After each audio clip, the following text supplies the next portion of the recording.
everybody, welcome back to my YouTube channel. And today I have a guest. I'm starstruck. Never would I have thought that I would meet the Victoria Fash. So I'm really so excited to have her on here, and like the story of how we even got connected is something else. But I'll just let her introduce herself. Yeah. Let me not go ahead of myself. Okay. All right. Hi everyone. My name is Victoria Fash of Victoria Fash on YouTube. So it's really nice to be here. Okay. I'm so happy to have you. I'm so happy to have you. To be here. And guys, we'll be asking Mrs. Fash a series of questions. I'll be your mouthpiece. All the questions you wanted to ask her. I have her here, so I'm going to make use of the opportunity. So before I go on, you have never subscribed to this channel. Please subscribe to the channel. To subscribe to the channel. Before we go ahead, please subscribe.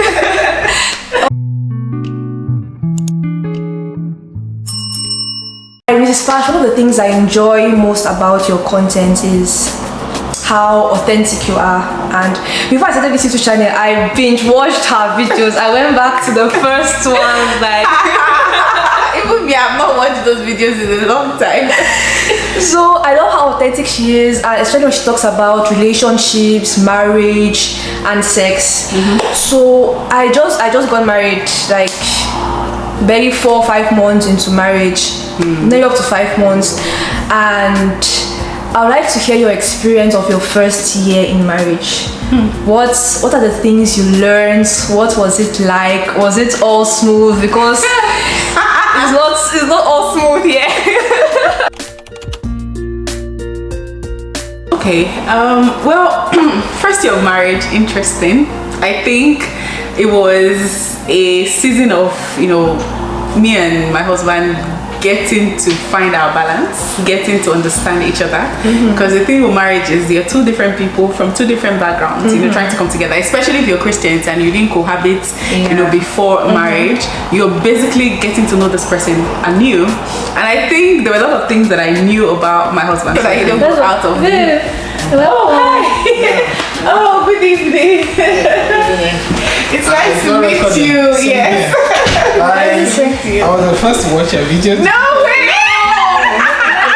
Who watched your video first? He's always like, he's gonna show me. I'm like, no, I knew her before you. You're welcome. Thank you. Wow, I think you look like exactly the same. Yeah. She's not like she's very tall. I thought maybe it was a short Nigerian. Oh no! Very tall. It's nice to meet you. How is everything? So it was a season, I wouldn't lie. There were a lot of things that I thought I knew about my husband, and that he thought he knew about me. But when we got married, your true self would come out. Exactly. I know in our first year of marriage, it was even tougher because, we were trying to find our balance. I just came from the US then. I didn't have a job, and I had to leave Lagos to come to Abuja to live with him. So it was, first of all, the frustration of not having a job, and what he had at the time could hardly sustain us. So there was already that pressure on him as the provider, and then there was us now getting to know each other, trying to understand each other and live together. So there was a lot of, clash here and there. But I think that, it was more like us iron sharpening iron, right? Us trying to use that season to bring out the beauty in marriage. So I would say that it was not a smooth ride.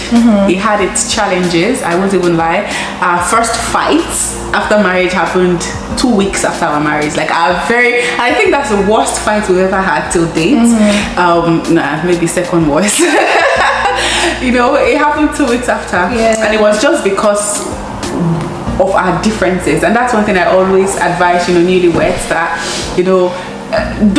the thing is, your differences is what made you attracted to each other at the very beginning, but in marriage those differences can be what will now make you to be fighting all the time, right? So it was not a thing of, okay, let me get to know this person. I am not perfect. He's also getting to know me, and let us see how our differences can complement each other. It's easier said, I'm telling you, than done. because I'm not thinking differences when he's annoying me, right? But it's also good, you know, if your marriage is built on God. I think that was the bedrock for me, because every time he would annoy me, I would go and meet God. Your son. He has started.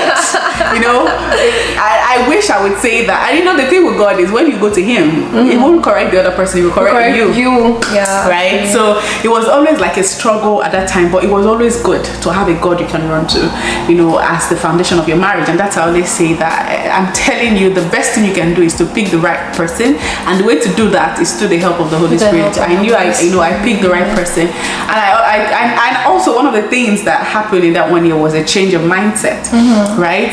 I got to know initially when we were fighting, it's like he's fighting against me, I'm fighting against him, but I got to realize that I know this man loves me. Like, he would give his life, and that's why it's very important that you marry a person that truly loves you.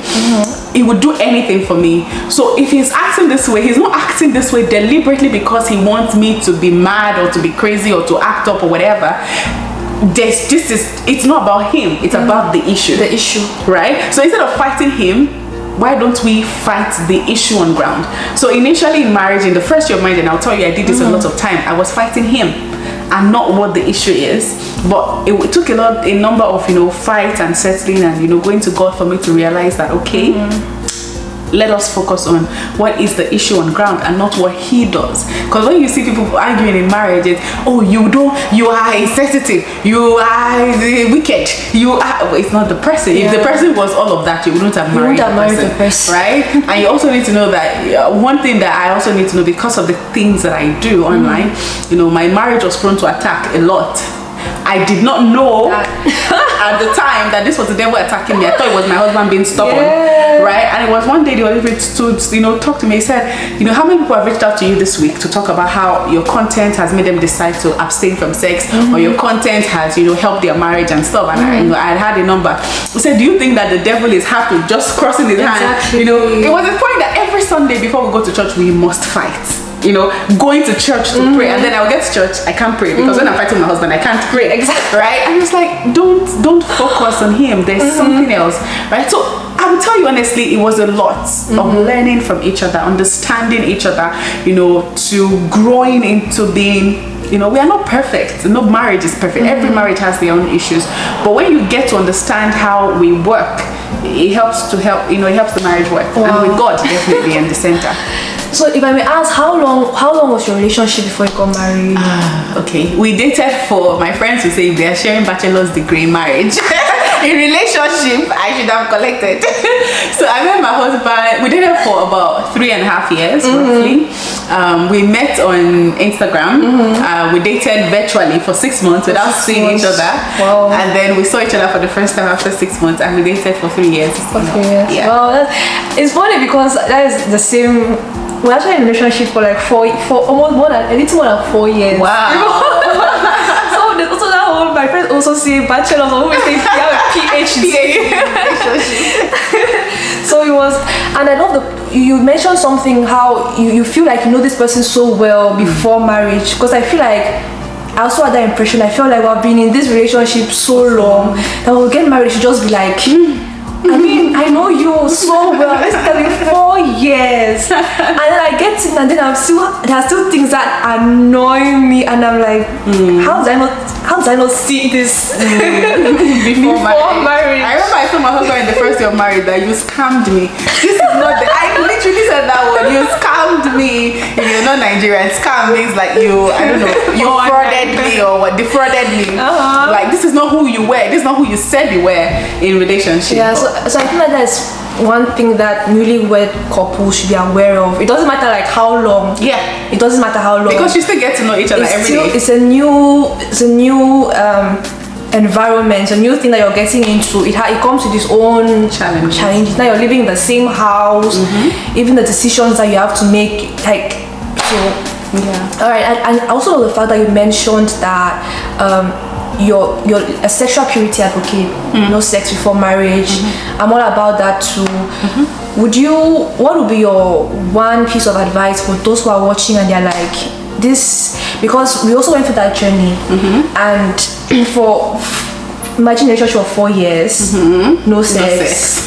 So 4 years. Whenever I tell people that are like, nah, lie, you're lying. And you guys were in the same. Yeah, we're in the same. We're at a long distance also for like, I don't know, about like 5-6 months as well. But the rest, the majority of the time was we're in the same city. Literally, just we're not even living like too far apart. So those who are watching and feeling like, I want to go on this sexual purity journey, I want to do it the right way, I want to abstain, what would you tell them? Well, I would say that's the right decision to make. I know that we live in a very perverted generation now, and everyone will tell you, every content you see will tell you, try it before you buy it. You know, try it before you get married and all of that. I don't think I don't believe, because God is the author of marriage, and if he tells you this is the way to do it, it's good to do it his way. And fornication, all those things, it's an abomination before God. And I think that's one of the reasons why a lot of marriages, I'm not saying those that marry virgin don't have problems in their marriages. God knows, you know, we have problems in our marriages, but you know, the idea is that, you know, marriage is already a tough thing when you do it right. Now imagine if you don't do it right. Sex is, if you watch my channel, you know I talk a lot about sex. It's a very powerful tool in marriage. Sex is not, there's a scripture in the Bible that says sex is not just merely skin to skin.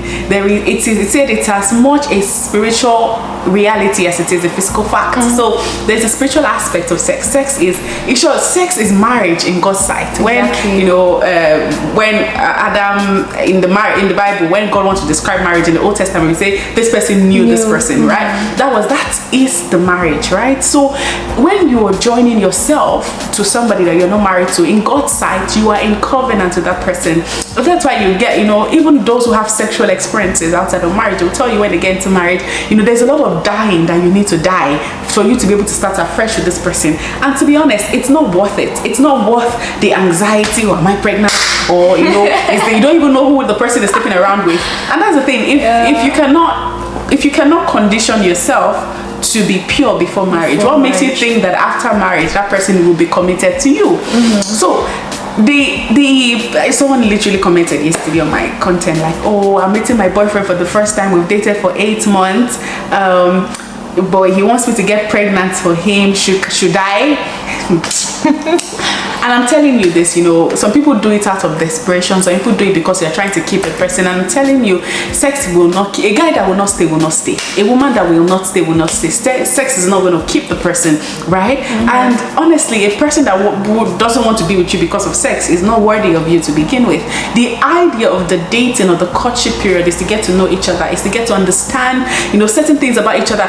You get to know each other beyond sex. There are people that I know that are in relationship and the only thing they do is sex. If after the sex they sleep, they wake up and then they move on with their days. There is no deep conversation. There is no, you know, your spiritual soaking in marriage, in our relationship. That's what we're doing, right? We had days of fasting, of prayer. We had days of, you know, helping each other career-wise and all of those things. That's how you get to know the character of the person that you're in a relationship with. That's what the courtship period is for. And the truth is, I usually don't advise that you date for long. When I met my husband, we did not plan to date for that long. We planned we planned on getting married like a year and a half maximum, but life happened, right? I wasn't ready, and I told him I wasn't ready. I won't be ready in 1 year, 6 months. But we decided to go anyways and just trust God.